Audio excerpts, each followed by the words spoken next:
अब मैं रिवर्स में जवाब देना शुरू करता हूं। देखिए राशिद साहब, आपने कहा कि अंग्रेजों से कौन मिला हुआ था। अब मैं कोट कर रहा हूं। सर सैयद अहमद ने किताब लिखी रिसालाए असबाब बगावते हिंद, जिसमें उन्होंने 1857 के बारे में यह लिखा अंग्रेजों को कि यह हिंदुओं का विद्रोह था, मुसलमानों का इससे कोई लेना देना नहीं है, मुसलमान आपकी वफादार कौम है। किताब कोट कर रहा हूं, सर सैयद अहमद की किताब रिसालाए असबाब बगावते हिंद। इसलिए जब आप बोलिए तो बहुत सोच समझ के बोलिए, आए बाएं शाएं मत बोलिए कि अंग्रेजों से। आप सुनिए सर, देखिए मुझे लग रहा है ऐश्वर्या जी, आपके पैनल पे जो चारों लोग हमारे अगेंस्ट बैठे हैं, जुनैद हैरिस साहब के अलावा बाकी सब तो लग रहा है आपा खो के बोल रहे हैं। उनकी भावना में बहुत आक्रोश नजर आ रहा है। तो अब मैं रिवर्स में जवाब देना शुरू करता हूं। देखिए राशिद साहब, आपने कहा कि अंग्रेजों से कौन मिला हुआ था। अब मैं कोट कर रहा हूं, सर सैयद अहमद ने किताब लिखी रिसालाए असबाब बगावते हिंद, जिसमें उन्होंने 1857 के बारे में यह लिखा अंग्रेजों को कि यह हिंदुओं का विद्रोह था, मुसलमानों का इससे कोई लेना देना नहीं है, मुसलमान आपकी वफादार कौम है। किताब कोट कर रहा हूं, सर सैयद अहमद की किताब रिसालाए असबाब बगावते हिंद। इसलिए जब आप बोलिए तो बहुत सोच समझ के बोलिए, आए बाएं शाएं मत बोलिए।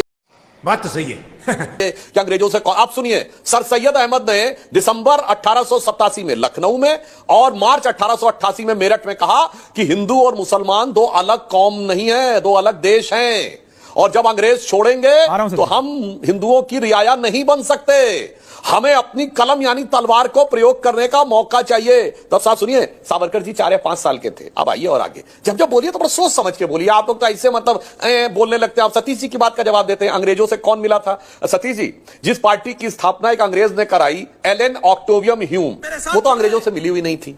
जिसके पहले 25 साल में दर्जनों अध्यक्ष, कांग्रेस पार्टी के अध्यक्ष अंग्रेज सेक्रेटरी रहे।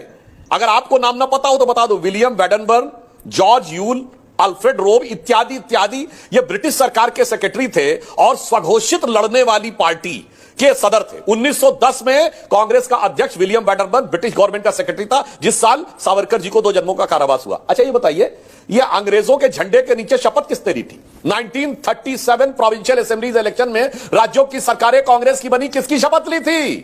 क्वीन के निष्ठा की शपथ यूनियन जैक के नीचे ली थी कि नहीं। 42 की कॉन्स्टिट्यूंट प्रोविंशियल असेंबली में शपथ ली थी कि नहीं। और 2 सितंबर 46 को नेहरू प्रधानमंत्री बने, अंतरिम सरकार में वेवल ने शपथ दिलाई, क्वीन के निष्ठा के नाम की शपथ ली, यूनियन जैक झंडे के नीचे। अरे भाई कुछ तो समझ के बोलिए, पत्रकार हैं सर। गजब बेइज्जती है। इनसे मिले हुए थे, उनसे मिले हुए थे। और आपको एक और बात याद दिला दूं, बड़ा फेमस अकबर इलाहाबादी का शेर है कि कौम के गम में खाते हैं डिनर हुक्काम के साथ, रंज लीडर को है बहुत मगर आराम के साथ। यानी दिन में कांग्रेस का प्रदर्शन और रात को हुक्कामों के साथ डिनर। आपको पता किसके लिए कहा गया था। ये मोतीलाल नेहरू जी के साथ। ये मोतीलाल नेहरू इतना पैसा कहां से कमाए थे, करोड़ों रुपए उस जमाने में। हम लोग तो भुखमरी के दौर में थे। प्रिवी काउंसिल में किसके केस लड़ते थे जाके, अंग्रेजों के तो केस लड़ते थे जाके ना लंदन में। अरे लाखों दर्शक देख रहे होंगे, कोई बता दे कौन हिंदुस्तान का आम आदमी था जो लंदन की प्रिवी काउंसिल तक जाके लड़ता था और हजारों रुपए की उस जमाने में वो देता था। जिन्ना भी उन्हीं के वकील लड़ते थे जाके, मोतीलाल नेहरू उन्हीं के लड़ते थे जाके। मेरे हाँ भाई, कैसी लगी आगे स्वाद भाई। अब ये बताइए, ये जब काकोरी का प्रकरण हुआ तो चंद्रशेखर आजाद जी जिसमें शहीद हो गए और राम प्रसाद बिस्मिल और अशफाक उल्लाह खां को फांसी हुई, ब्रिटिश सरकार का वकील कौन था। कांग्रेस के नेता जगत नारायण मुल्ला, जो गांधी परिवार नेहरू परिवार के रिश्तेदार थे। सर पढ़े लिखे होने के बावजूद थोड़ा समझ के बोलिए। ये आप लोगों ने, अब बताता हूं, ये जो एक तरफा हिस्ट्री पढ़ाई है ना, इन्होंने कहा सच झूठ, तो मैं साथ से भी कहना चाहता हूं साहब, कुतुब मीनार कुतुबुद्दीन ऐबक ने बनवाई, एक RTI लगाई गई थी 10 साल पहले। एनसीईआरटी से पूछा गया आपने किस आधार पे बताया, हम सबने किताब में पढ़ा है। एनसीईआरटी ने लिख के दिया हमारे पास कोई डॉक्यूमेंट्री एविडेंस नहीं है कि कुतुब मीनार कुतुबुद्दीन ऐबक ने बनवाई। इसीलिए मैं कह रहा हूं, ये हटा दो, ये इतिहास झूठे तुम्हारे। यहां जर्रे जर्रे पे सच है लिखा रहे। जो कोई किताबें ना बानी कहेगी तो माटी सभी की कहानी कहेगी। और इसीलिए मैंने बताया, सिर्फ वहीं पर खत्म होता है मामला जहां एब्सोल्यूट इस्लामिक हुकूमत आ जाती है।